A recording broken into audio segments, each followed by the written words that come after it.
আমি পারবো না, ছেড়ে দে প্লিজ। আর একটু হয়ে গেছে। এটা খুবই বিরক্তিকর। কেন আমাকে দিয়ে এসব করাচ্ছিস? তুই তো পারবি এই কাজটা করতে, তুই ছাড়া আর কাউকে পাবো? প্রতিবারই আমাকে? কেন? নতুন কাউকে খুঁজে নে না। ঘরের কেউ যদি জানতে পারে তাহলে আমাকে মেরে ফেলবে। এত ভয় পাস কেন? আমি আছি তো। তুই কি করবি? আব্বাই যদি জানতে পারে তাহলে আমাকে খুন করবে। বকবক করিস না তো, হয়ে গেছে। ছাড় এবার। কি ভাবছেন আপনারা? চিন্তা বদলান। এতক্ষণ যাদের মধ্যে কথা চলছে তারা হলো ইমন আর জান্নাত। ইমন আর জান্নাত দুজন চাচাতো জ্যাঠাতো ভাই বোন, দুজনেই সমবয়সী এবং সহপাঠী। আজ জান্নাতকে দেখতে ছেলে আসছে, তাই বিয়ে ভাঙার জন্য ইমনের সাহায্য নিচ্ছে। না না, ওসব কিছু না। ইমন জান্নাতকে সারিয়ে পরিয়ে দিচ্ছে আর মেকআপ করে দিচ্ছে। গত 4-5টা প্রস্তাবেও জান্নাত আর ইমন মিলে এভাবেই ভেঙেছে। ছেলেকে মেয়ের সাথে কিছুক্ষণ আলাদা কথা বলতে দেওয়া হয়, তখনই জান্নাত ছেলেকে ইশারায় নিজের রুমে ডাকে, যেখানে আগে থেকেই ইমনকে সাজিয়ে রাখা হয়। তারপর কি হয় শুনুন তাহলে। যা আয়নায় দেখে আয়, তোকে দেখতে কেমন লাগছে। আমাকে এই অবস্থায় যদি কেউ দেখে ফেলে আমি কাউকে মুখ দেখাতে পারবো না। কি করছিস আমার সাথে? তুই চুপ থাকবি? এত ভীতু কেন তুই? কিছুই হবে না, যা বলছি তুই শুধু তাই কর। যদি কিছু হয় তবে তোর খবর আছে কিন্তু। কিচ্ছু হবে না, আমি আছি তো। আচ্ছা। যথাসময়ে পাত্রপক্ষ জান্নাতকে দেখতে আসে। সবার দেখাশোনা শেষে পাত্রকে জান্নাতের সাথে আলাদা কথা বলতে দেওয়া হয়। জান্নাত দ্রুত হেঁটে আগেই রুমে চলে যায় এবং বাথরুমে ঢুকে পড়ে। সেখানে আগেই ইমন ছিল। হ্যালো, কোথায় আপনি? আসছি, আপনি একটু বসুন। আমার চোখে কি যেন পড়েছে, মুখ ধুয়ে এক্ষুনি আসছি। ঠিক আছে। একটু পর ইমন জান্নাতের সাথে হাতে টাওয়াল নিয়ে চোখ কচলাতে কচলাতে বাথরুম থেকে বের হয়ে আসে। আপনি ঠিক আছেন তো? কি পড়েছে চোখে? আর বলবেন না, কি যে পড়েছে চোখে। পাত্র এমন গলার আওয়াজে বেশ অবাক হয়। এ কি, আপনার গলার আওয়াজ এমন লাগতেছে কেন? আমি নার্ভাস হয়ে গেলে আমার আওয়াজ এমনই হয়ে যায়। আপনার মুখ থেকে টাওয়ালটা একটু সরান। ইমন ধীরে ধীরে টাওয়েলটা মুখ থেকে সরায়। এ কি, কে আপনি? আমি জান্নাত, হবু বউ। না না, আপনি অন্য কেউ। একটু আগে আপনি তো এমন ছিলেন না। জানি, মুখ ধুয়েছি বলে মেকআপটা একটু সরে গেছে, তাই বলে এভাবে অপমান করবেন? অপমান? আমি এই বিয়ে করছি না। বলেই পাত্র দৌড়ে চলে গেল। জান্নাত আর ইমন দুজনেই অট্টহাসি হাসতে থাকে। এরপর খবর আসে পাত্রপক্ষের মেয়ে পছন্দ হয়নি। পুরো পরিবার খুব অবাক, কেননা জান্নাত দেখতে যথেষ্ট সুন্দরী। মেয়ে পছন্দ হয়নি এই কথাটা জান্নাতের সাথে যায় না। দেখ জান্নাত, আমি আর এই কাজ করতে পারবো না। কেন পারবি না? তুই না করলে আমার বিয়েটা যে হয়ে যাবে, আর আমি এক্ষুনি বিয়ে করতে চাই না। তাই বলে এভাবে? তুই চাচা চাচিকে বল। বলেছি, লাভ হয়নি। আমি আর পারবো না এই কাজ করতে। বলেই ইমন হনহন করে জান্নাতের রুম থেকে চলে আসে। এবার পরিচয় দেওয়া যাক। ইমনের মা বাবার দুজন সন্তান, ইমন বড় আর একটা ছোট বোন আছে। এবার গল্পে ফেরা যাক। ইমন যখন নিজের কক্ষে ফিরে আসে তখন সে তার মা বাবার কিছু কথোপকথন শুনতে পায়। তাদের কথাগুলো এমন ছিল যে, জান্নাতের কি সমস্যা থাকতে পারে? মেয়ে তো রূপে গুণে মাশাআল্লাহ, তাহলে পর পর 4টা প্রস্তাব এভাবে ফিরিয়ে দিল কেন? মেয়ের কোনো দোষ নেই তো? মনে হচ্ছে ওকে কবিরাজ দেখানো দরকার। বলেই ইমন হনহন করে জান্নাতের রুম থেকে চলে আসে। তখনই ইমন কথার মাঝখানে ঢুকে পড়ে। কি বলছো মা এসব? জান্নাতের কোনো সমস্যা নেই, ও নিজেই এই সম্বন্ধগুলো নষ্ট করছে। মানে? মানে ও এখন বিয়ে করতে চায় না, তাই এই বিয়ের প্রস্তাবগুলো আমাকে দিয়েই ভাঙিয়েছে। পুরোটা শোনার পর বাবা ইমনকে একটা চড় বসিয়ে দেয়। তখনই দরজায় এসে দাঁড়ায় জান্নাত। ইমনকে চড় মারায় জান্নাত দৌড়ে ইমনের কাছে আসে। কি হয়েছে জেঠু? ওকে কেন মারছো? তোরা দুজন মিলে কি শুরু করছিস? কেন একে একে বিয়ের সম্বন্ধগুলো ভেঙে দিচ্ছিস? এই জন্যই ওকে কেন মারছো? ও তো আমার কথাই এসব করেছে, ওর কোনো দোষ নেই। দোষ কার সেটা পরে দেখছি, চল তোর বাবা মায়ের কাছে। জেঠু, আমি এখন বিয়ে করব না, প্লিজ। কেন করবি না? আমি আরো পড়তে চাই। আর এখনো কি আমার বিয়ের বয়স হয়েছে? কেন আমাকে এত তাড়াতাড়ি পর করে দিচ্ছ তোমরা? আমি কি বোঝা হয়ে গেছি? এটা যে সব বাবা মায়েরই দায়িত্ব। তাছাড়া তোর বাবা মা কত কষ্ট করে সম্বন্ধগুলো নিয়ে আসছে, তুই এমন করছিস শুনলে কি তোর বাবা মা কষ্ট পাবে না? ওনাদের একটু বলো না আমি এখন বিয়ে করব না। ঠিক আছে, তুই ঘরে যা, আমি তোর বাবার সাথে কথা বলছি। আচ্ছা, আয় ইমন। বাবা একটু ভেবেচিন্তে উত্তর দিল বলেই ইমনকে নিয়ে জান্নাত নিজের ঘরে হাঁটা দেয়। ইমন এখনো এক গালে হাত দিয়ে আছে। কিরে ইমন, গালে এভাবে হাত দিয়ে আসিস কেন? ওকে জেঠু মারছে। কেন কেন? কি জানি, জেঠুকে জিজ্ঞেস করো। জান্নাত ইমনকে নিজের রুমে এনে বসায়। খুব লেগেছে তাই না? আমি তোর সাথে আর কথা বলবো না। কেন? তোর জন্য বাবা আমাকে মারলো। তুই এত বোকা কেন? সব জেঠুকে বলে দিয়েছিস। মারবে না তো কি করবে? তোর কি মনে হয় আমি বোকা? তা নয় তো কি? আমি বোকা না। মা তোকে নিয়ে বলল কবিরাজের কাছে যাবে, তাই আমি বললাম তোর সেরকম কোনো সমস্যা নেই, বিয়ে আমরা মিলেই ভাঙছি। সেটা তোর বলার দরকার ছিল, গাধা কোথাকার। এখন তুইও বক। তোর জন্য আমার খুব চিন্তা হয়, তোর ভবিষ্যৎ কিভাবে যাবে। এখনো তুই বাচ্চাদের মতো কথা বলিস। তোকে এত চিন্তা করতে হবে না, সর। জান্নাতকে সরিয়ে ইমন বেরিয়ে আসে। জান্নাত বরাবরই ইমনের প্রতি দুর্বল। পরিবারে যখনই কেউ ইমনকে বকাবকি করে তখনই জান্নাত তার বিপক্ষে চলে যায়। এটা ইমনের বাবা মা, জান্নাতের নিজের বাবা মা, যেই হোক না কেন। এবং জান্নাত ইমনকে সব সময় আগলে রাখে। এই বিয়ের প্রস্তাবগুলো ভাঙার মূল উদ্দেশ্য হচ্ছে ইমন। জান্নাত এটা জানে যে ওর বিয়ে হয়ে গেলে ইমনকে দেখে রাখার মতো আর কেউ থাকবে না। যদিও ইমন ততটা বোকা নয় যতটা জান্নাত ভাবে। ছোটবেলায় একদিন ইমনের এক বন্ধুর সাথে মারামারি করে বাড়ি ফিরে এলো। ইমনের মা এর ওপর আবার মারে, যেটা সাধারণত বাঙালি মায়েরা করে থাকে। যা খেলতে যা, মানা করেছিলাম না, গেলি কেন, যা আরো খেলতে যা বলেই মার শুরু। এমনই হয়ে থাকে। যাকে কাজের কথায় আসি, সেদিন ইমনের মা ইমনকে মেরেছিল। জান্নাতের বয়স তখন 12 থেকে 13 বছরের মতো হবে। ইমনকে মারার কথা শুনে জান্নাত হাতে লাঠি নিয়ে ইমনের মাকে মারতে গিয়েছিল। বাড়ির সবাই খুব অবাক হয়ে সেদিন জান্নাতের দিকে চেয়েছিল। একটা মানুষ কতটা রাগ হলে এমন করতে পারে? জান্নাত ইমনের মায়ের উপর রাগ করে প্রায় 6-7 মাস কথা পর্যন্ত বলেনি। আজ যখনই বাবা ইমনকে চড় দিয়েছিল তখন জান্নাতকে দেখেই উনি ঘাবড়ে যান। কারণ জান্নাত যদি এর জন্য উল্টাপাল্টা কিছু বলে দেয় তাহলে মান ইজ্জত থাকবে না।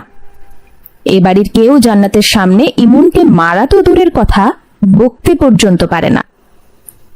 ইমন যথেষ্ট স্মার্ট ও বুদ্ধিমান ছেলে। কেবল বাড়ির মানুষদের সম্মান করে, এর জন্য একটু সহজ সরল ভাবে চলার চেষ্টা করে। এজন্য জান্নাত ইমনকে বোকা ভাবে। কিরে জান্নাত, কই যাস?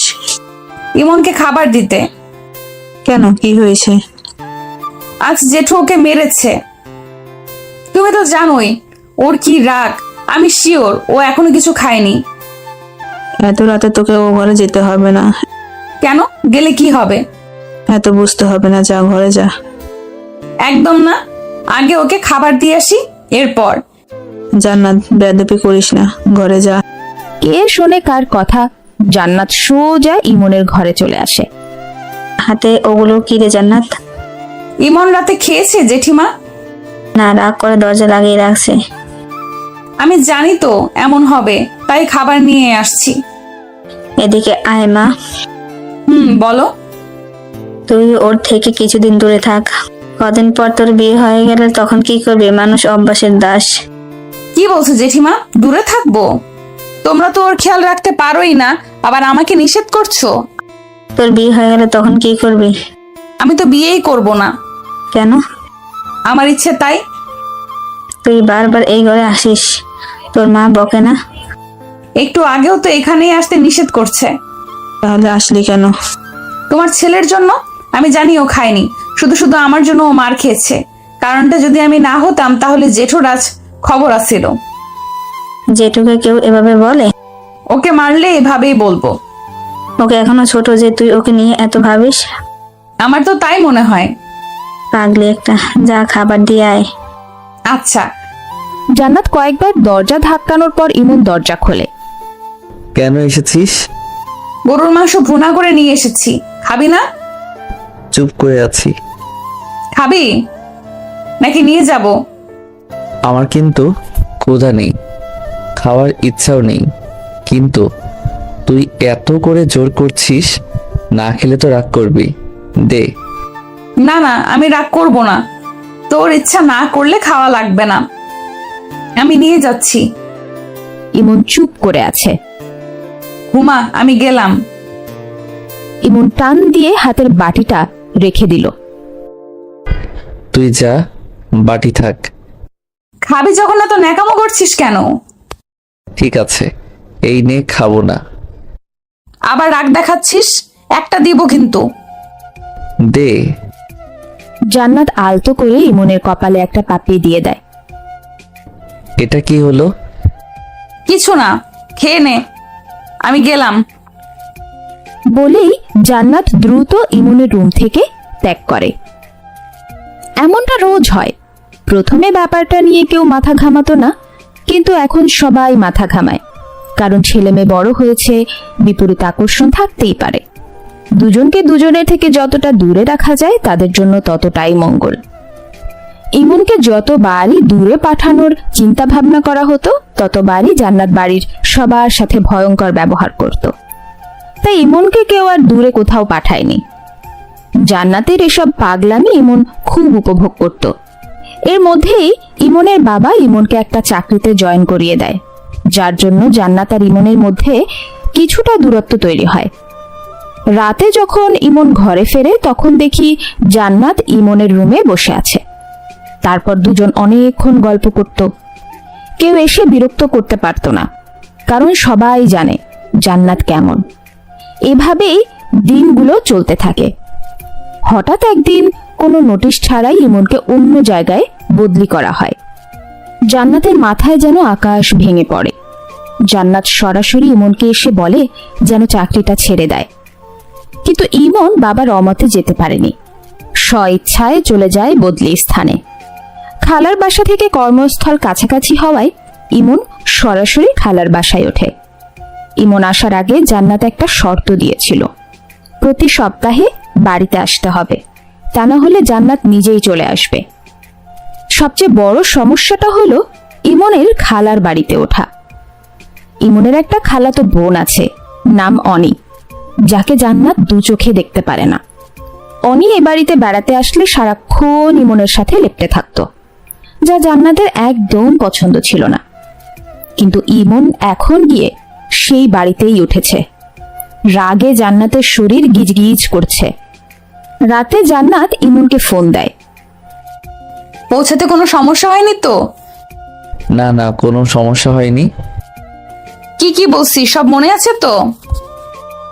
হ্যাঁ হ্যাঁ বাবা, সব মনে আছে। আর কয়বার বলবি? কাজ করার জন্য গিয়েছিস, যেন কাজেই মন থাকে। ওই মেয়েটার থেকে সবসময় দূরে দূরে থাকবি। ও আমার খালাতো বোন, কথা বললে সমস্যা কি? এখন এসে তোকে জুতা পেটা করব। যেটা বলছিস সেটা শোন। ঠিক আছে, বলবো না। কাজে যাওয়ার আগে আর কাজ থেকে এসে প্রথম আমাকে ফোন দিবি।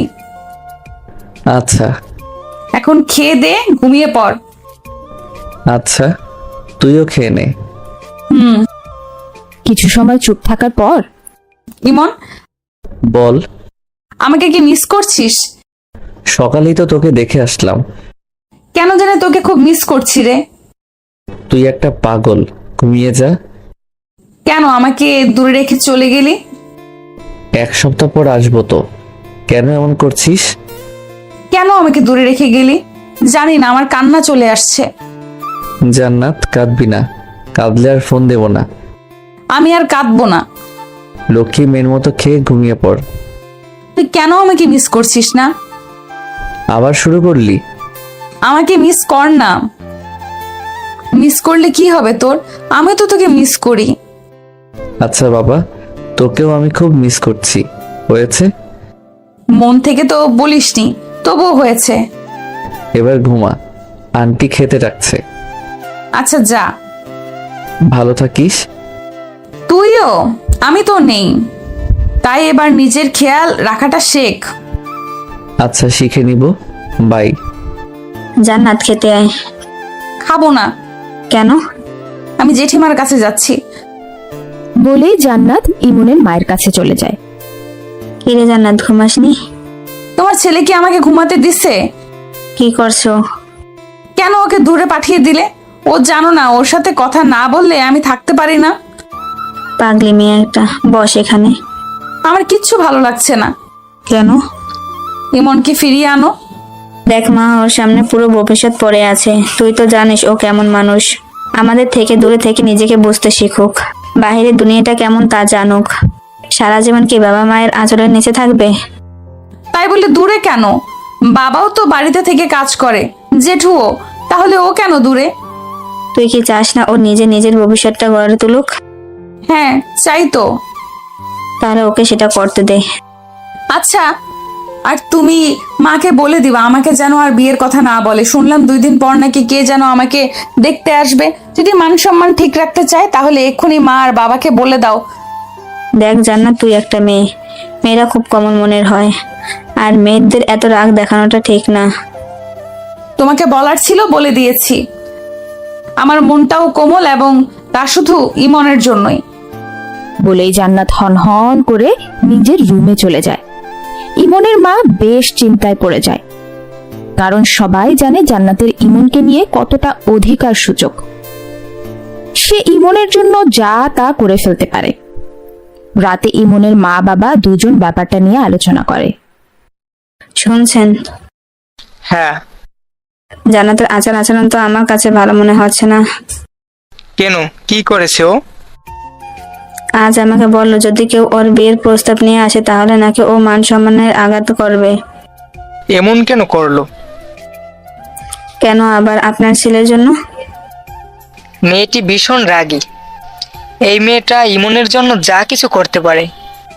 আচ্ছা, ওদের বিয়ে দিয়ে দিলে কেমন হয়? আপনি কি পাগল হলেন? ওর সাথে আমার ছেলের বিয়ে আমি কিছুতেই দেব না।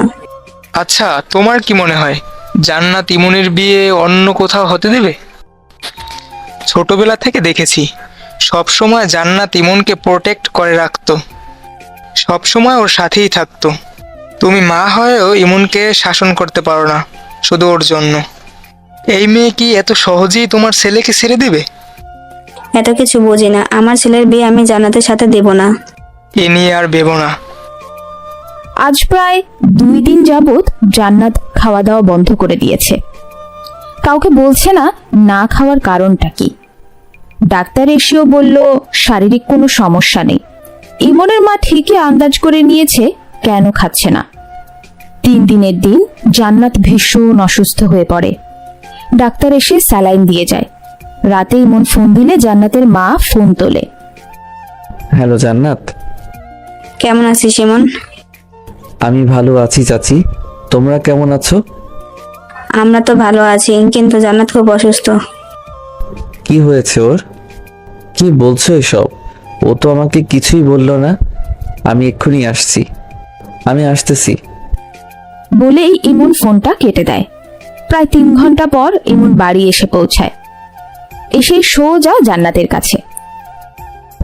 জান্নাত, জান্নাত চোখ বন্ধ করে শুয়ে আছে।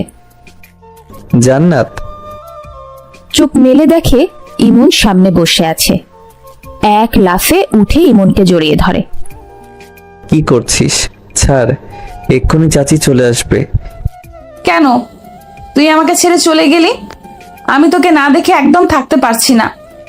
কেন পারছিস না? তুই জানিস না না, জানি না। তুই ছাড়া যে আমি একদম শূন্য। তুই খাওয়া দাওয়া করছিস না কেন? আমার কিছুই করতে ইচ্ছে করছে না। আমি গেলাম মাত্র 3 দিন হলো, এতেই এই অবস্থা? কেন গেলি? তোকে না দেখে আমার কখনো কোনো দিন কাটেনি, আর আজ 3 দিন পর তোকে দেখছি। তোর বিয়ে হয়ে গেলে তো শ্বশুর বাড়ি থাকবি, তখন কি হবে? আমি কোথাও যাব না। খিদে পেয়েছে? খুব। দাঁড়া, আমি নিয়ে আসছি। ইমন একটা প্লেটে করে জান্নাতের জন্য খাবার নিয়ে আসে। ইমনের মা এই ব্যাপারে বেশ অবাক হয়। বলা নেই কওয়া নেই, না জানিয়ে জান্নাতের জন্য এভাবে চলে এলো। কিন্তু এই ব্যাপারে মা ইমনকে কিছুই বললেন না। জান্নাতকে খাবার খাইয়ে রাতে ইমন আবার নিজের গন্তব্যে রওনা দেয়। আসার সময় জান্নাত ইমনকে অনেকক্ষণ জড়িয়ে ধরে রেখেছিল। ইমন ইদানিং বুঝতে পেরেছে জান্নাতের কেয়ারিংটা অন্য লেভেলের। জান্নাতের প্রতিটা ছোঁয়ায়, প্রতিটা কথায় অন্যরকম একটা অনুভূতি কাজ করে ইমনের, যা জান্নাতের আচরণে আগে কখনো এমন কিছু ইমন ফলো করেনি। এভাবে প্রায় 1 মাস কেটে যায়। সপ্তাহে 1 দিন ইমন বাড়ি এসে থাকে এবং প্রতিদিন জান্নাতের সাথে ফোনে কথা হতো। এমনই এক রাতে ফোনে দুজন কথা বলছিল। তোর খালাতো বোন তোর কাছে আসে না তো? আসতে দিলে তো আসবে। একদম আসতে দিবি না। কিন্তু আন্টি বলল কাল অনিকে নিয়ে মার্কেটে যেতে, ওর নাকি কাল বার্থডে, তাই কিছু কেনাকাটা করবে। তো তোকে যেতে হবে কেন? আন্টি ব্যস্ত থাকবে, তাই আমাকে যেতে বলল। যাবি না। আন্টি খারাপ ভাববে। যদি তুই যাস তাহলে আমি খাওয়া দাওয়া বন্ধ করে দিব। আচ্ছা, আমি কারোর সাথে মিশি বা না মিশি, তোর কি সমস্যা? কি হলো, উত্তর দে। তুই এটা বলতে পারলি? কেন বলবো না? ও আমার খালাতো বোন, ওর সাথে কথা বললে তোর কি সমস্যা হবে? উত্তর দে। বল, তোর যার সাথে ইচ্ছা বল, আমি আর কখনো কিচ্ছু বলবো না। তুই খুশি থাক। ইমন ভালো করে বুঝতে পারে জান্নাত রাগ করেছে। ইমনের কেমন যেন সন্দেহ হতে থাকে, জান্নাত ইমনকে ভালোবেসে ফেলেনি তো? ওর আচার আচরণ তো এমনই মনে হচ্ছে। ইমন চাচির ফোনে ফোন দেয়। চাচি, জান্নাত কোথায়? মনে হয় ঘুমিয়ে পড়ছে, দরজা লাগানো। ঘুমায়নি, ওকে ফোনটা দাও। ওর ফোনে কল দে। ফোন বন্ধ করে রেখেছে। আচ্ছা দাঁড়া, আমি দিচ্ছি। একটু পর জান্নাতকে জান্নাতের মা ফোন ধরিয়ে দেয়। তুই ফোন বন্ধ করেছিস কেন? আমার ফোন আমি বন্ধ করেছি, তোর সমস্যা কি? রাগ করেছিস? না। তুই যদি আমার সাথে এমন করিস তাহলে এবার আমি খাওয়া বন্ধ করে দিব। তোর খালাতো বোন আছে না, ও তোকে খাইয়ে দিবে। আমাকে শুধু এটা বল, ওর সাথে কথা বললে কি সমস্যা? ওকে আমার একদম সহ্য হয় না। কেন? জানি না ও কেন তোর সাথে এত মিশে। মিশলে তোর কষ্ট হয়? হ্যাঁ। আচ্ছা, ওর সাথে আর মিশবো না। সত্যি তো? হ্যাঁ সত্যি। এবার খুশি? হ্যাঁ। আচ্ছা জান্নাত, আমি কি প্রেম করতে পারবো না? কার সাথে করবি? কোনো মেয়ের সাথে তো করতে দিবি না, তোর সাথেই করি। কি বলছিস? আচ্ছা বাদ দে, আমি অন্য কাউকে খুঁজে নিব। তোকে যদি কোনো মেয়ের সাথে কথা বলতে দেখি তাহলে ওই মেয়েকে নয়, তোকেই আমি খুন করব। পারবি? তোকে ছাড়া আমি কি নিয়ে বাঁচবো? সারা জীবন কি আমাকে তোর সাথেই থাকতে হবে? হ্যাঁ। এভাবেই? আমার বিয়ে হয়ে গেলেও? আমাকে বিয়ে করবি? কি বলছিস? আমি তোর জ্যাঠাতো ভাই। জানি, তোকে ছাড়া আমি একদম বাঁচতে পারবো না। সারা জীবন তোকে আমার পাশে চাই। বাবা মা শুনলে কি হবে জানিস? আমি কাউকে পরোয়া করি না, তুই সেটা নিজেও জানিস। আর তোকে কেউ আমার থেকে কেড়ে নিতে পারবে না, সেটাও সবাই জানে। তুই আমায় ভালোবাসিস? জানি না। তুই আগের থেকে অনেকটা বদলে গেছিস। কেমন? তোর আচার আচরণে বুঝতে পারি তুই আমাকে কতটা ভালোবাসিস। সত্যি? হ্যাঁ। আমি ফোন কেটে দিচ্ছি। কেন? আমার লজ্জা লাগছে। হঠাৎ? একটু একা একা লজ্জা পেতে দে না। তুই অনেকটাই পাগল রে জান্নাত। তোর জন্য। পাগলি একটা। তোর। যা ঘুমা। তুইও। আর শোন, কাল একদম ওই মেয়ের সাথে কোথাও যাবি না। আচ্ছা। জান্নাত আজ বেশ খুশি। কারণটা সে নিজেই জানে না, কারণ ইমন আজ প্রথম নিজের মুখে ভালোবাসার কথা বলেছে। জান্নাত দৌড়ে ইমনের মার কাছে চলে যায়। কি রে, ঘুমাসনি? তোমার ছেলে আমাকে ঘুমাতে দিল? এমন আবার কি করছে? জেঠিমা, তুমি জানো না ইমন আমাকে অনেক আগে থেকেই ভালোবাসে। তোমার ছেলেকে আমায় দিয়ে দাও না, আমি ওকে আগলে রাখবো। কি বলছিস এসব তুই? ও তোর জেঠাতো ভাই। তো কি হয়েছে জেঠিমা? তোর বাবা শুনলে কি হবে বে জানিস? জেঠিমা, আমাকে কি তোমার পছন্দ না? হ্যাঁ, তোকে আমি খুব পছন্দ করি, তাই বলে এসব। তুমি তো জানোই আমি এমনই। তুই এখন ঘরে যা, এসব কেউ শুনলে কি বলবে? কাউকে এসব বলবি না, যা ঘুমা। আমি জানি তুমি আমায় মোটেও পছন্দ করো না, ছোটবেলা থেকেই তুমি আমাকে জানো। এখন এটাও জেনে নাও, মৃত্যু ছাড়া ইমনকে কখনো কেউ আমার থেকে আলাদা করতে পারবে না। জান্নাত, তুই পুরো পাগল হয়ে গেছিস, যা ঘরে যা। মনে রেখো কথাটা। বলেই জান্নাত নিজের রুমে চলে আসে। জান্নাত একদমই স্পষ্টভাষী, কাউকে পরোয়া করে না, বিশেষ করে ইমনের বেলায়। ছোটবেলা থেকে কোনো মেয়ে ইমনের আশেপাশে ভিড়তে দেয়নি। কেবল অনি ইমনের খালাতো বোন হওয়ায় অনিকে কিছুই করতে পারেনি। তবুও জান্নাত যতটুকু পারে ইমনকে আগলে রাখার চেষ্টা করে। ইমনের মা জান্নাতের কথাগুলো খুবই সিরিয়াসলি নেয়, কারণ উনি ভালো করেই জানেন জান্নাত কেমন। ইমনের কাজের চাপ বেশি থাকায় এই সপ্তাহে বাড়িতে আসতে পারেনি। জান্নাতের বেশ মন খারাপ করে, তবুও ইমন জান্নাতকে বুঝিয়ে সুজিয়ে রাগ ভাঙায়। ইমন বাড়িতে না আসায় ইমনের বাবা ইমনকে দেখতে ইমনের খালার বাসায় আসে। রাতে জান্নাতের সাথে ফোনে কথা বলতে বলতে ইমন বারান্দার কাছে যায়। হঠাৎ ইমনের বাবা আর আন্টি এবং আঙ্কেলের কিছু কথা ইমনের কানে আসে। ইমন ফোনটা রেখে দিয়ে দেয়ালে কান পাতে, কারণ কথা ইমনের ব্যাপারেই চলছিল। আপা আমাকে একটা প্রস্তাব দিয়েছিল, জানি না আপনার মতামত আছে কিনা, তাই আপনার সাথে ব্যাপারটা চূড়ান্ত করতে চাই। হ্যাঁ বলুন না। আপা বলেছিল উনি ইমনকে বিয়ে করতে চান। এ তো তাড়াতাড়ি, ওর কি বয়স পেরিয়ে যাচ্ছে? তা নয়, শুনলাম বাড়িতে নাকি সমস্যা হচ্ছে। কিসের সমস্যা আমি তো জানি না। আপনার ভাইয়ের মেয়ে নাকি সমস্যা করছে। সেটা আপনার কানে কেন আসলো? বাড়ির বিষয় বাড়িতেই আছে। ইমন বেশ অবাক হয়, জান্নাত বাড়িতে কি সমস্যা করছে যা এ বাড়ি পর্যন্ত চলে এসেছে, অথচ এখনো ইমন জানে না।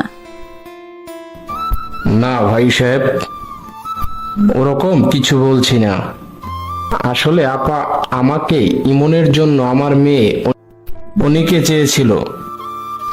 আমাকে তো কিছুই বলেনি, আমাকে না বলেই আমার ছেলেকে বিয়ে দিতে চাচ্ছে। না ভাই, আপনি ভুল বুঝছেন। আপা আমাকে বলল আপনি যদি রাজি হন তাহলেই আপা রাজি হবে। উনি শুধু এটাই বলেছে যে ইমনের জন্য অনিকে ওনার পছন্দ। আমি বাড়ি গিয়ে ইমনের মায়ের সাথে আলোচনা করে আপনাদের রেজাল্টটা জানিয়ে দেব। আপনি কি রাজি না?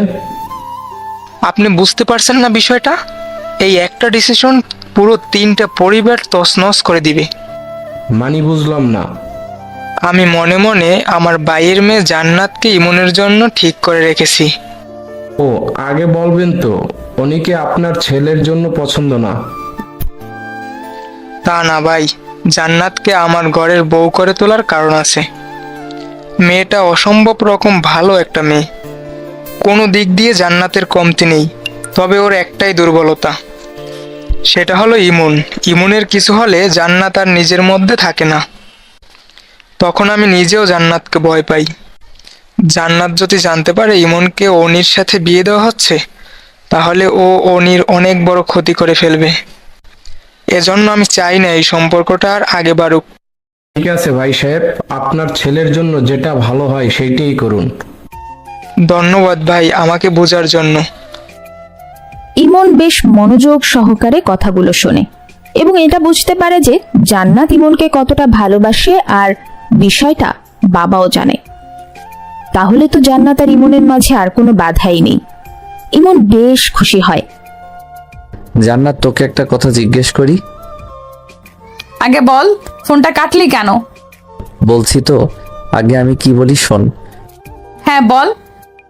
তুই কি সারা জীবনের জন্য আমার হবি? হ্যাঁ, তুই তোর করে নিবি। আমি সারা জীবনের জন্য তোকে আমার করে নিতে চাই। বিয়ে করবি আমাকে? বাবা আজ আঙ্কেলকে তোর আর আমার কথা বলছিল, আমি শুনেছি। কি বলছিস, সত্যি? কিন্তু জেঠিমা কি মানবে? আমি জানি জেঠিমা আমাকে পছন্দ করে না। মানবে, বাবা ঠিক মানিয়ে নিবে, তুই কোনো চিন্তা করিস না। তুই প্লিজ তাড়াতাড়ি বাড়ি আয়। কেন? তোর থেকে আর দূরে থাকতে পারছি না। ওই বেয়াদব, আমি তোর জ্যাঠাতো ভাই, কি বলিস এসব? তুই আগে বাড়ি আয়, এরপর দেখাচ্ছি। কি দেখাবি? যা দেখতে চাইবি, প্লিজ তাড়াতাড়ি বাড়ি আয়। আচ্ছা, পরের সপ্তাহে আসবো। আমার জন্য কি আনবি? বলবো না, সারপ্রাইজ। আচ্ছা প্লিজ তাড়াতাড়ি আসিস। ওকে, যা ঘুমা। তুইও ঘুমা। জান্নাত আজ খুশিতে মরে যাওয়ার মতো অবস্থা। আবারও দৌড়ে মার কাছে হাজির। জেঠিমা, জেঠিমা, কিরে জান্নাত, হাঁপাচ্ছিস কেন? কি হয়েছে? তুমি দাদি হতে যাচ্ছ। কি? আরে ভয় পেও না, আমি তো মজা করছি। তবে রে, দুজনই অট্ট হাসিতে ফেটে পড়ে। আমি তো ভয় পেয়ে গেছিলাম। ভয় কেন পাইছো? তুমি দাদি হতে চাও না? কেন চাইবো না? কিন্তু তুই যেভাবে বলছিস, ভয় না পেয়ে উপায় আছে? জেঠিমা, আমি তোমারে কতটা ভালোবাসি আর তুমি আমাকে একটুও পছন্দ করো না। পছন্দ করি না কে বললো? তাহলে আমাকে তোমার ঘরের বউ করে নাও না। তুই আবার উল্টাপাল্টা বকতেছিস। না জেঠিমা, আমি ঠিকই বলছি। আমি তোমাদের সাথেই থাকতে চাই, রাখবে না? তুই জানিস তুই কে বলছিস? হ্যাঁ, আমি যা বলছি ভেবেচিন্তেই বলছি। আচ্ছা, আমি দেখি কি করা যায়, তুই গিয়ে ঘুমা। আচ্ছা। জান্নাত আজ বেশ খুশি। মনের মানুষটা রাজি, বাবা রাজি, মাও আশ্বাস দিয়েছে যেন কোনো বাধাই আর গ্রাস করতে পারবে না। সবকিছুর শেষে হবে শুধু ভালোবাসা, ভালোবাসা আর ভালোবাসা। জান্নাত আর ইমন ফোনেই প্রেম চালিয়ে যায়। আর 2 দিন পরই ইমন বাড়ি যাবে। ইমন প্রতি সপ্তাহে বাড়ি আসে, কিন্তু কোনো বাড়ি এমন অনুভূতি জান্নাতের হয়নি। এবার যেন নতুন কিছু হতে চলেছে। জান্নাত অনেকক্ষণ যাবৎ ইমনকে ফোন দিয়ে যাচ্ছে, কিন্তু ইমন ফোন তুলছে না। আর তার অবশ্য একটা কারণও আছে, যেটা একটু পরে জানতে পারবেন সবাই। জান্নাতের খুব রাগ হয়, ইচ্ছে করছে এই বাড়িতে এসে ইমনের চুলগুলো ছিঁড়ে ফেলতে। প্রায় অনেক রাত হয়ে গেছে, কিন্তু ইমন ফোন তুলছে না। জান্নাত কল দিতে দিতে কখন যে ঘুমিয়ে যায় নিজেও বুঝতে পারেনি। হঠাৎ গভীর রাতে ফোনের শব্দে জান্নাতের ঘুম ভাঙে। ইমনের ফোনে। জান্নাত মনে মনে ঠিক করে নেয় অনেক বকা দেবে। ঘুমিয়ে গেছিস? সমস্যা কি তোর? কখন থেকে কল দিচ্ছি, ফোন তুলছিস না কেন? কিসের এত ব্যস্ততা? সেটি কি আমার থেকেও গুরুত্বপূর্ণ কাজ? বলেই ইমন কল কেটে দেয়। জান্নাত বেশ অবাক হয়, কি হয়েছে ওর, কেন কল কেটে দিল? নেটওয়ার্ক সমস্যা ভেবে জান্নাত আবার কল দেয়, কিন্তু ইমন ফোন তুলছে না। এভাবে কয়েকবার ফোন দেওয়ার পরও ইমনের কোনো খবর নেই। রাগ করে জান্নাত ঘুমিয়ে পড়ে। পরদিন সারাদিন কিছুক্ষণ পর পরই জান্নাত ফোন দিতে থাকে, কিন্তু ইমনের ফোন বন্ধ। জান্নাত বেশ চিন্তায় পড়ে যায়, ইমনের কিছু হয়ে যায়নি তো? ইমন কি অসুস্থ হয়ে গেছে? কোনো উপায় না পেয়ে জান্নাত সোজা মার কাছে চলে যায়। জেঠিমা, ইমনের ফোন বন্ধ কেন? আমি কি করে বলবো? একবার তোমার ফোন দিয়ে কল দাও না। কেন, কি দরকার ওকে? ওর সাথে কথা বলবো। এত কিসের কথা? একটা কল দাও না প্লিজ। কাল ও বাড়িতে আসবে, তখন কথা বলিস। এখন একটা ফোন দাও না, দিলে কি হয়? জ্বালাচ্ছিস কেন? যা, ঘরে যা। প্রিয়া কোনো কথা না বাড়িয়ে নিজের রুমে চলে আসে, কারণ বোঝাই যাচ্ছে মার ব্যবহার কেমন যেন বদলে গেছে। জান্নাত মনে মনে ঠিক করে নেয়, কাল ইমন আসলে সবার সামনে নিজের মনের কথা বলে দেবে। বাবা আর মার কাছ থেকে ইমনকে সারা জীবনের জন্য চেয়ে নেবে। আর শুধু একটা দিন, এরপর আর কোনো সংগ্রাম করতে হবে না। ইমনের জন্য আর কারো সাথে লড়াই করতে হবে না, কারণ এতদিন হারানোর ভয় থাকলেও কাল থেকে আর সেই ভয়টা থাকবে না। পুরো দিন ইমনের সাথে যোগাযোগ করেও কোনো লাভ হয়নি। গভীর রাতে ইমনের ফোনে জান্নাতের ঘুম ভাঙে।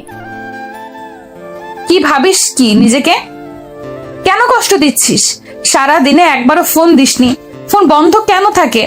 তোর জন্য কতবার চোখ দিয়ে পানি ফেলতে হয়েছে আমাকে, সেটার কোনো খবর রাখিস? খেয়েছিস? তোকে আমি কি বলছি আর তুই কি বলছিস? আমাকে ক্ষমা করে দে জান্নাত। ইমন, কি হয়েছে তোর? এমন করে বলছিস কেন? আমি পারিনি তোকে দেওয়া কথা রাখতে, পারিনি। জান্নাত ফোনের ওপাশ থেকে ইমনের কান্নার আওয়াজ শুনতে পায়। কি হয়েছে তোর? বল না, কেন কাঁদছিস? আমারও কান্না চলে আসছে। জান্নাত, তোকে বড্ড বেশি ভালোবাসি রে। আমি পারবো না তোকে ছেড়ে থাকতে। তোর মুখটা আজ বারবার চোখের সামনে ভাসছে।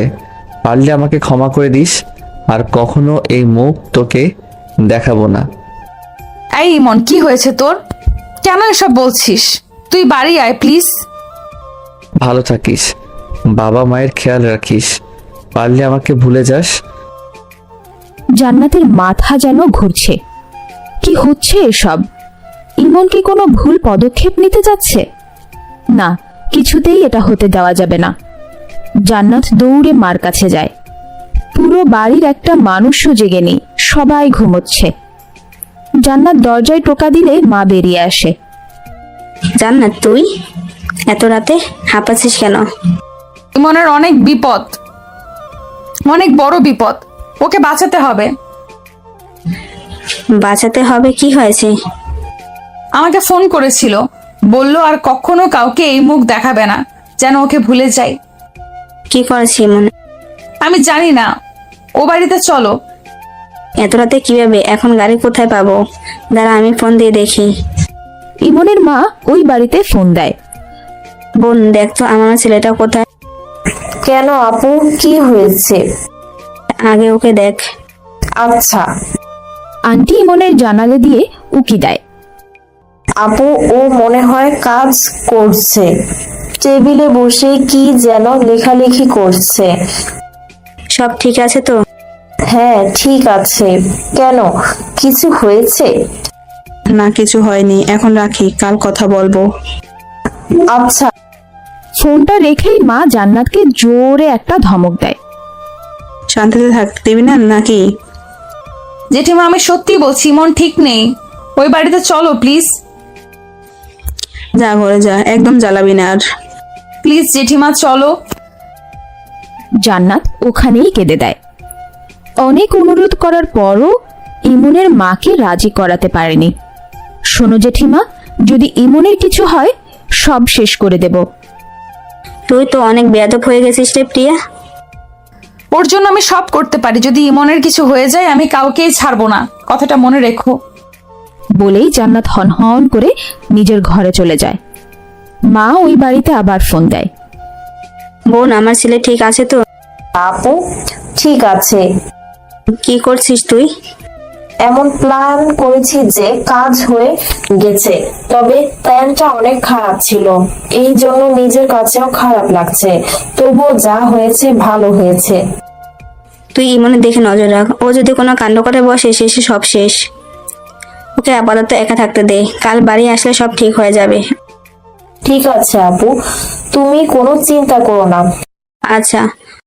আন্টি ফোনটা কেটে নিজের রুমের দিকে যাচ্ছিল। হঠাৎ ইমনের রুম থেকে কেমন যেন গঙ্গানোর আওয়াজ শোনা যায়। আন্টি দৌড়ে ইমনের জানলার কাছে আসে।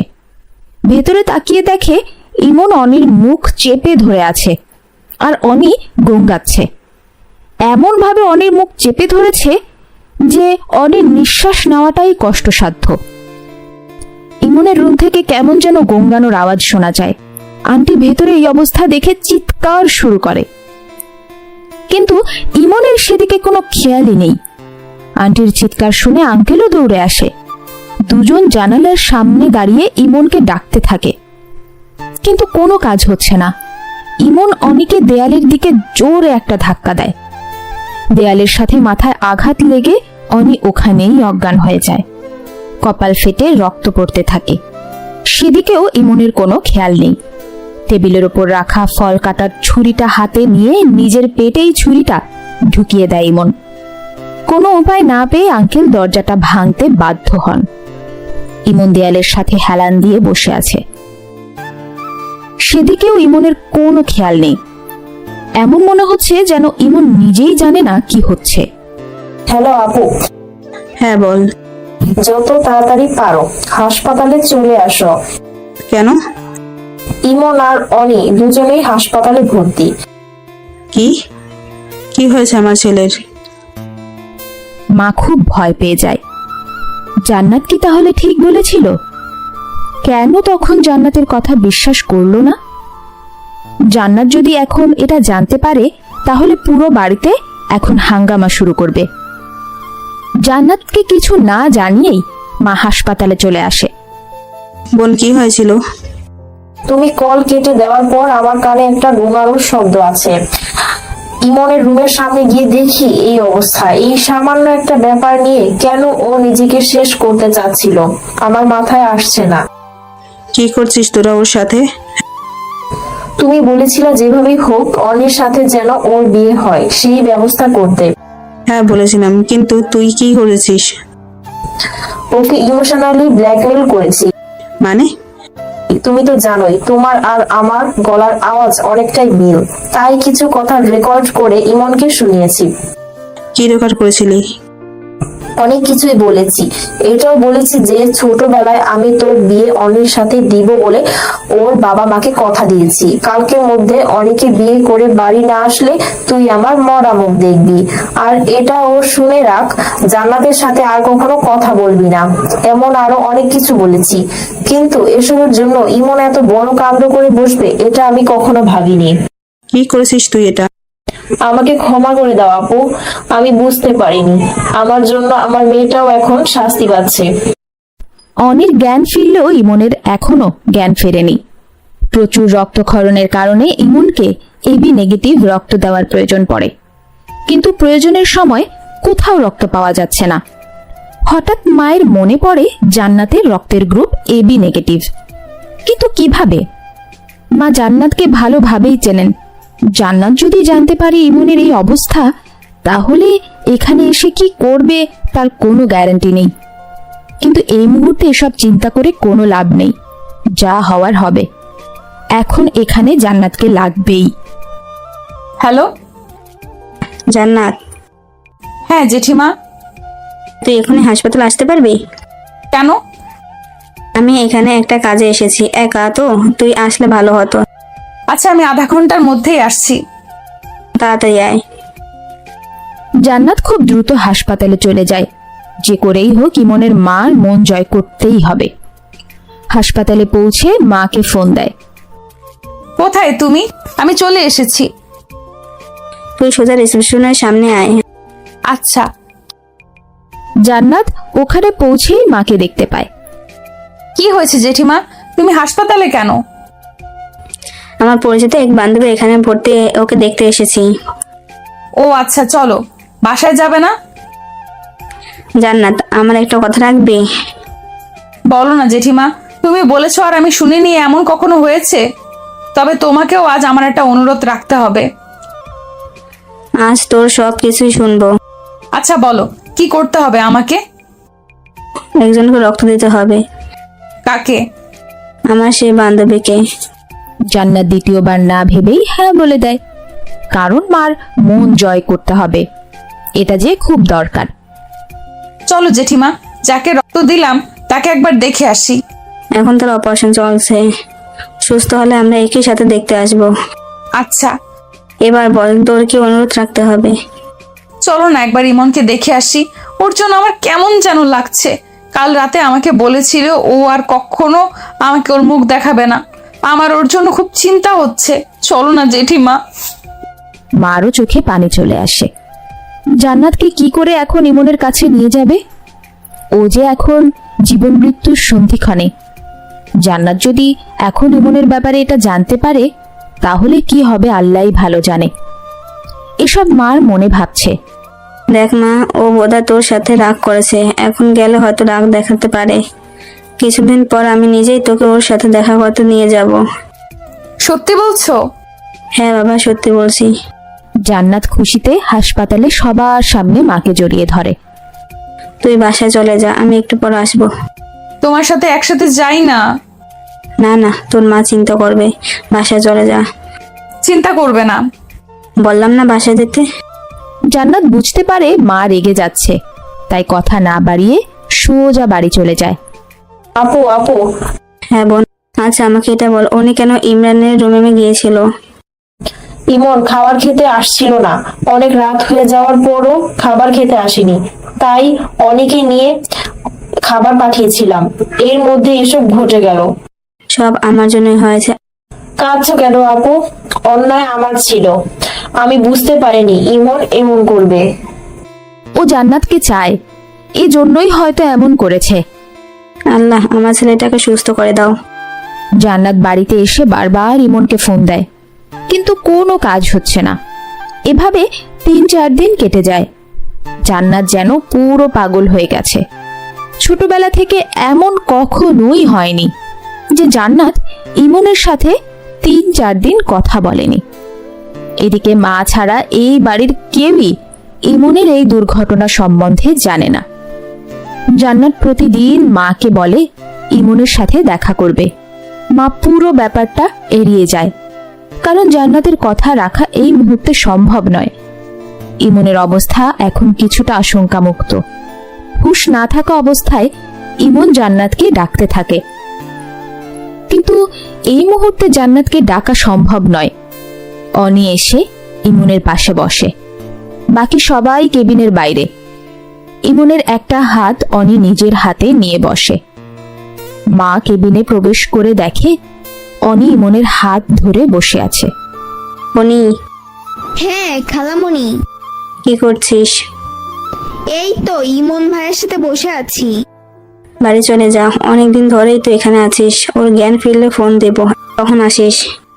না না, ডাক্তার তো বলছে আজ বা কালকের মধ্যেই ভাইয়ার হুঁশ ফিরবে, এখন যাব না। ও না তোকে মারতে চেয়েছিল, তাহলে কেন এত দরদ দেখাচ্ছিস? আমার দোষেই আমাকে মেরেছে, ইমন ভাইয়ার কোনো দোষ নেই। কি করছিলি তুই? তুমি জানো ইমন ভাইয়া সুইসাইড নোট লিখছিল। আমি খাবার দিতে গিয়ে দেখি কি যেন লিখছে, আমাকে দেখেই লেটারটা লুকিয়ে ফেলে। অনেক চেষ্টা করেও দেখতে পারিনি, তাই জেদ ধরে ওখানেই বসেছিলাম। আমাকে অনেকবার বের করে দিতে চেয়েছিল, কিন্তু আমি বের হইনি। ওনার হাত থেকে লেটারটা টান দিয়ে নিয়ে নেই। পরে দেখি ওইটা সুইসাইড নোট। ওটাতে লেখা ছিল, মা আমি তোমাকে কারোর কাছে ছোট হতে দিব না, কিন্তু এতে জান্নাতকে দেওয়ার কথা রাখতে পারছি না। জান্নাত যদি জানতে পারে আমি অনিকে বিয়ে করেছি, তাহলে ও অনিকে মেরে ফেলবে, না হলে নিজেই আত্মহত্যা করে ফেলবে। তুমি তো জানোই জান্নাত কেমন। আমি চাই না আমার জন্য কারো জীবন নষ্ট হয়ে যাক। না পারবো তোমাকে কষ্ট দিতে, না পারবো জান্নাতকে কষ্ট দিতে। তাই আমি নিজেই চলে যাচ্ছি। জান্নাতকে দেখে রেখো মা। ইমন ভাইয়ার এই লেটারটা দেখে আমি মাকে ডাক দিতে যাচ্ছিলাম, কিন্তু উনি আমার মুখ চেপে ধরেন। বুঝতে পারছিলাম আমার জন্যেই ভাইয়া এমন একটা ডিসিশন নিতে যাচ্ছে। অথচ কিসের বিয়ে, কার সাথে বিয়ে, কিছুই আমি জানতাম না। ইমন ভাইয়ের হাতে একটা কামড় দিয়েছিলাম, তাই আমাকে দেয়ালের দিকে ধাক্কা দেয়, আর আমি দেয়ালে বাড়ি খেয়ে জ্ঞান হারিয়ে ফেলি। তোর উসিলায় আল্লাহ আমার ছেলেটাকে বাঁচিয়েছে। খালামুনি, কেন আমার সাথে ইমন ভাইয়ার বিয়ে ঠিক করেছো? তুমি তো আগে থেকেই জানতে ও জান্নাতকে পছন্দ করে। আমি যে ভুল করেছি মা, কিন্তু আমি আমার ভুল শুধরে নেব। তুই এখন বাসায় চলে যা। ইমন ভাইয়ার জ্ঞান ফিরলে তারপর যাব। আমি জান্নাতকে আসতে বলেছি আজ। ও তোকে ইমনের সাথে এখানে দেখলে সমস্যা করতে পারে। তুই চলে যা, আমি ফোন দিলে আবার আসিস। অনি তখন পর্যন্ত ইমনের হাতটা ধরে রেখেছিল। পেছন থেকেই জান্নাতের আওয়াজ আসে। জেঠিমা, জান্নাতের আওয়াজ শুনেই ইমনের মা চমকে ওঠে, যেন কলিজায় মোচড় দিয়ে উঠল। জান্নাত, তুই এখানে আয়, বাইরে আয়। তোমার বোনকে দেখলাম বাহিরে, উনিই বললো তুমি এখানে আছো। আচ্ছা চল, বাইরে চল। আরে অনিও তো এখানে, ওটা কে? ইমনের মুখ পর্যন্ত একটা চাদর দিয়ে ঢাকা, আর মুখে অক্সিজেন মাস্ক থাকায় জান্নাত ইমনকে চিনতে পারেনি। তুই বাইরে আয়, তোকে সব বলছি। আন্টি এখানে, অনিও এখানে, ইমন এসেছে। তোকে বলছি তো, আয় না। জান্নাত মার সাথে আবার বাইরে আসে। ও জেঠিমা, বলো না ইমন এসেছে। ইমন আসলে কি করবি? অনেকদিন ওকে দেখি না, আমাকে ইমনের কাছে নিয়ে চলো না জেঠিমা, ওকে দেখবো। ইমন আসেনি। কোথায় ইমন? তুই যদি আমার কথা শুনিস তাহলে তোকে একটা কথা বলবো। আমি তো তোমার সব কথা শুনি। এবারে শুনতে হবে। হ্যাঁ শুনবো, বলো না। এটা একটা হাসপাতাল, আমার কথাটা শুনে কোনো রকম রিয়েক্ট করতে পারবি না। কি বলবে তুমি?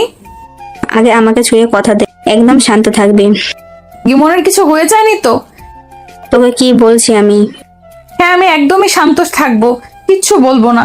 বলো না ইমনের কিছু হয়ে যায়নি তো? আয় আমার সাথে। জান্নাতকে আবার ইমনের কেবিনে নিয়ে আসা হয়। জেঠিমা ওটা কে? জান্নাত ধীরে ধীরে ইমনের কাছে আসে এবং বুঝতে পারে শুয়ে থাকা ব্যক্তিটাই ইমন। ইমনের গায়ে রাখা চাদরটা সরিয়ে জান্নাত দেখতে পায় পেটে ব্যান্ডেজ করা। অনি তখনও ইমনের হাত ধরে একপাশে বসে আছে। জান্নাতের দু চোখ রক্তের মতো লাল হয়ে যায়। জান্নাতের দিকে তাকিয়ে অনি ভীষণ ভয় পায়। ইমনকে ছেড়ে দিয়ে দৌড়ে মার পেছনে চলে যায়। জান্নাত ইমনের মুখের দিকে এক দৃষ্টিতে তাকিয়ে আছে, জান্নাত। যেন চমকে ওঠে। এক পা দুপা করে জান্নাত পেছনে যেতে থাকে এবং দেয়ালের সাথে গিয়ে পিঠ থেকে। জান্নাত কাঁদছে না, কিন্তু দু চোখ বেয়ে অঝোর ধারায় পানি পড়ছে। এতদিন ধরে কেন আমার থেকে বিষয়টা লুকিয়ে গেছো? কেন ওর এই অবস্থা করেছো? আমার সাথে কথা বলতো না, এই জন্য নিজের ছেলেকেই মেরে ফেলতে চাচ্ছিলে। জান্নাত, একটু শান্ত হয়ে বস মা। একদম আমার কাছে আসবে না। তোমার মনে কখনো আমার জন্য ভালোবাসা দেখিনি, তাই বলে নিজের ছেলেকে আমার থেকে দূরে সরানোর জন্য মৃত্যুর মুখে ঠেলে দিলে। যদি ওর কিছু হয়ে যায় কাউকে ছাড়বো না আমি, কাউকে না। এদিকে আয় মা, আমার কথা শোন। জান্নাত ডাক্তারি ঝুড়ি থেকে একটা ছুরি হাতে নেয় এবং ইমনের মাথার পাশে গিয়ে বসে। যদি কেউ কাছে আসো খুব খারাপ হয়ে যাবে। জান্নাত, কি করছিস তুই? তুমি যদি এক পা সামনে আসো তাহলে আমি ভুলে যাব তুমি আমার জেঠিমা। ইমনের মা মনে মনে যা ভাবছিল ঠিক তাই হয়েছে। জান্নাতের ভয়ে এখন আর সামনেও যাওয়া যাবে না। বাড়ির সবাইকে বিষয়টা জানানো হয়। সবাই ইমনকে দেখতে আসে, কিন্তু কেউ সামনে যেতে পারেনি। টানা 2 দিন জান্নাত ইমনের মাথার পাশে বসে আছে আর অঝরে কাঁদছে। সারাদিন ইমনের পাশেই বসে থাকে, রাতে ওখানেই বসে বসে ঘুমায়। এক মুহূর্তের জন্য ইমনকে ছেড়ে কোথাও যায়নি। 2 দিন পর ইমনের জ্ঞান ফেরে।